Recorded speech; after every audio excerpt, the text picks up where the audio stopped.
बिस्मिल्लाहिर्रहमानिर्रहीम नहमदुहु व नसल्ली अला रसूलिहिल करीम।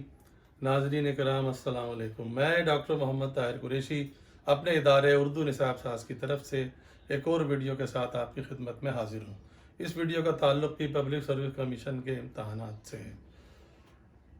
आप जानते हैं कि दुनिया भर के अदब में दो बड़े हिस्से किए जाते हैं, हिस्सा नसर और हिस्सा नज़्म। फिर हिस्सा नसर के मज़ीद हिस्से किए जाते हैं, उसमें अफ़सानवी अदब और गैर अफ़सानवी अदब में तकसीम होती है। आज हम अफ़सानवी अदब पर बात करेंगे। आज का हमारा मौजू है अफ़सानवी अदब और उसकी पहली किस्म दास्तान। नाज़रीन कराम, हज़ारों साल से कहानी सुनना सुनाना इंसान के मिजाज में, उसके मामूलात में शामिल रहा है।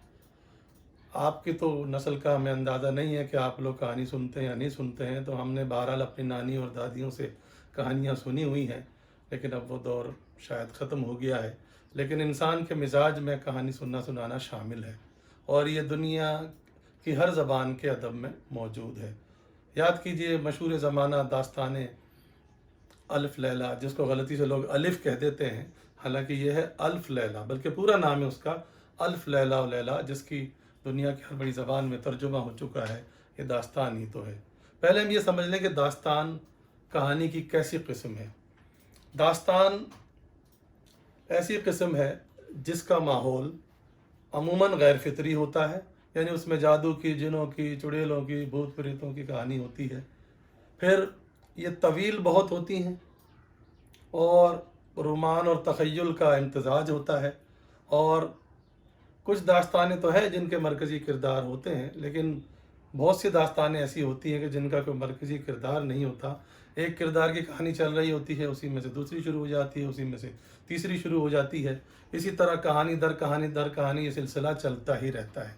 जहाँ तक उर्दू की बात है, उर्दू में दास्तान का सिलसिला फ़ारसी ज़बान के तर्जुमे से हुआ। वैसे तो मुल्ला वजी ने 1635 में अपनी किताब सबरस को भी दास्तान कहा है, लेकिन ये दुरुस्त नहीं है क्योंकि वो तमसील है, दास्तान नहीं है। अक्सरियत ने उनकी बात से इत्तफाक नहीं किया।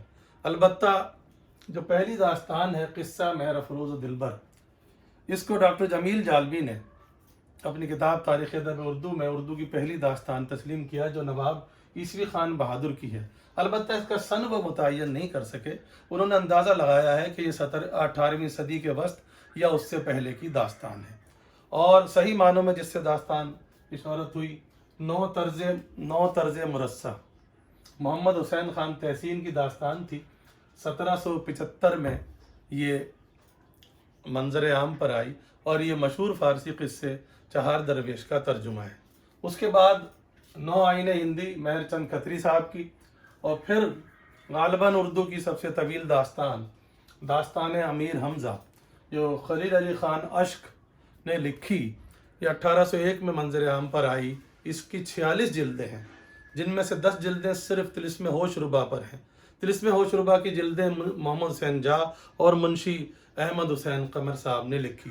ये दास्तान बहुत ही मशहूर हुई। अमीर हमज़ा, उमर यार वगैरह इसके किरदार हैं। फिर फोर्ट विलियम कॉलेज के मुसन्निफ मीर अमन ने अपनी बेमिसाल दास्तान बागो बहार लिखी, जो कि 1802 में मंजर आम पर आई। ये भी किस्सा चहार दरवेश का तर्जुमा है। इसमें 4 दरवेशों की कहानी और ख्वाजा सरपरस्त की कहानी मीर अमन ने बयान की है। इस दास्तान को बेपनाह मकबूलियत हासिल हुई और इसकी मकबूलियत में मीर अमन के दिलकश, सादा और रवां उसलूब का बड़ा दखल था। उसके बाद नसर बेनज़ीर के नाम से मीर बहादुर अली हुसैनी ने, इनका ताल्लुक़ भी फोर्ट विलियम कॉलेज से था, उनकी दास्तान मंजर आम पर आई। फिर फोर्ट विलियम कॉलेज ही के एक और नामवर मुसन्निफ हैदर बख्श हैदरी, उनकी दो दास्तानें आगे पीछे मंजर आम पर आई। एक तोता कहानी जो 1802 में आई, और आराइश महफिल जो 1804 में आई। आराइश महफिल में हातिम ताई, जो मशहूर सखी अरब का गुजरा है, उसकी कहानी बयान की गई है। फिर एक दिलचस्प दास्तान रानी केतकी की कहानी, इंशाअल्लाह खान इंशा मशहूर शायर हैं, उनकी मंजर आम पर आई 1803 में, जिसमें उन्होंने दावा किया है कि इस दास्तान में अरबी फ़ारसी का एक लफ्ज़ भी इस्तेमाल नहीं हुआ है। अगरचे कुछ लोगों ने इस दावे کو کہا ہے کہ 100% درست نہیں ہے اور چند الفاظ نکالے ہیں، لیکن 2-4 الفاظ سے بہرحال ان کے دعوے کی صحت پر کوئی خاص فرق نہیں پڑتا۔ پھر ایک اہم داستان فسانہ عجائب رجبری بیگ سرور صاحب کی، یہ انہوں نے میر امن کی باغ و بہار کے جواب میں لکھی تھی اور دیباچے میں میر امن کی اس سادہ بیانی پر طنز بھی کیا تھا کہ دلی کے روڑے ہیں، محاورے کے ہاتھ پاؤں توڑے ہیں، اور اپنی دانست میں اس سے بڑھ کر لکھی تھی، اور یہ لکھنوی انداز کی بہترین نمائندہ ہے، اور غالباً اسی سے دبستان دلی اور دبستان لکھنؤ کے درمیان کشمکش کا آغاز ہو گیا۔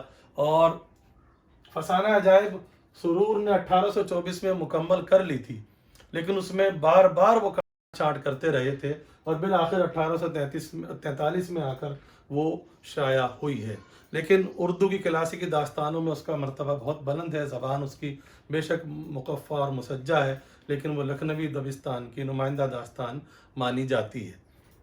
اس کے بعد بوستان خیال خواجہ بدر الدین امان کی 1859 میں آئی۔ پھر جدید دور کے ساتھ مغلیہ سلطنت کا خاتمہ ہو گیا، انگریزوں کی حکومت قائم ہو گئی اور بہت کچھ بدل گیا، تو اس کا اثر ادب پر بھی پڑا اور داستانوں کا سلسلہ اب کم ہوتا چلا گیا۔ اور آخری داستان، اس کو بھی کچھ لوگ داستان تسلیم نہیں کرتے، فسانہ آزاد رتن ناتھ سرشار کی، جو دسمبر 78 سے دسمبر 79 اودھ اخبار میں قسط وار چھپی تھی، اور بعد میں پھر 1880 میں 4 جلدوں میں یہ شائع ہوئی اور 3,500 صفحات ہیں۔ اب 3,500 صفحات کسی ناول یا افسانے کے نہیں ہو سکتے، یقیناً یہ داستان ہی کے ہو سکتے ہیں، اور خوجی اس کا مشہور کردار ہے۔ داستان اس کے بعد 20ویں صدی میں اس کا رواج تقریباً نہ ہونے کے برابر رہ گیا۔ اب صرف ڈائجسٹوں میں جو طویل کہانیاں ہوتی ہیں، کچھ لوگ ان کو داستان کہہ دیتے ہیں، لیکن وہ حقیقی معنوں میں اس طرح داستان نہیں ہے۔ تو ناظرین، یہ تھی داستان کے بارے میں ایک ویڈیو۔ ثاقب لکھنوی نے کہا تھا کہ بڑے شوق سے سن رہا تھا زمانہ، ہم ہی سو گئے داستاں کہتے کہتے۔ تو داستان کا سفر یہاں تمام ہوا، داستانیں اور بھی ہیں، لیکن ہم نے پبلک سروس کمیشن کے امتحان کے نقطہ نظر سے صرف خاص داستانوں کا ذکر کیا ہے۔ ہمیں امید ہے کہ آپ کو ہماری یہ ویڈیو پسند آئی ہوگی۔ ہمارے چینل کو لائک کیجئے، سبسکرائب کیجئے اور بیل آئیکن دبانا مت بھولیے۔ شکریہ۔